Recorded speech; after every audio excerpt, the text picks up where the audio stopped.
I'm Jennifer Piper, and today I'm joined by Freemason Nicholas Alivizatos. Nicholas, thanks so much for joining me for a chat. Thank you for being on the show.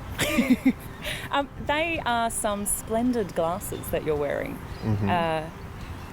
You've got a connection to optics, don't you? I do indeed. I actually have an optical practice, so I tend to try and wear the latest stock, and that way I can sort of promote to customers that aren't sure of what they want, what the option could be. Good way to score free glasses.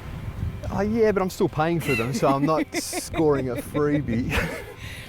You joined Freemasonry fairly recently, didn't you? I did indeed. I was initiated in 2010. And what brought you to Freemasonry? From the age of 25, there was always that curiosity, and in my late 20s, it started to really embed in me that it was something that I should try and pursue. And then at 2009, I come across the Lodge of Evolution, which is a lodge based towards younger members. And I'd been to a few of their functions, and it seemed like the right place to be part of. So I put my papers in and I was initiated in 2010. And what was it like going into the initiation? I mean, without revealing any secrets, of course. Initially, the anxiety builds up before you go in, and you do know some of the people that are in the lodge, but a lot of the faces you've never seen before, and that also adds to the anxiety because you don't know who's who and what's what.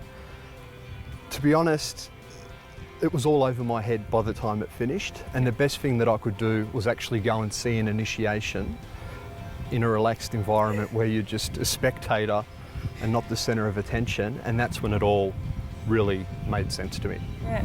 What sort of a difference has Freemasonry made in your life? For me, Freemasonry's, it's like a discipline in some respects, because all the symbology teaches you a moral code of how you can live your life. And I think a certain person is drawn to that type of lifestyle.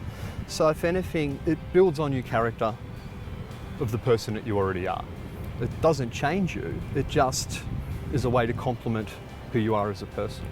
Now, you've recently become engaged, haven't you? I have indeed. What does your fiancé think about you being a Freemason? Initially, there are a lot of questions, and Google is a fantastic thing, but at the same time it can cause a lot of grief.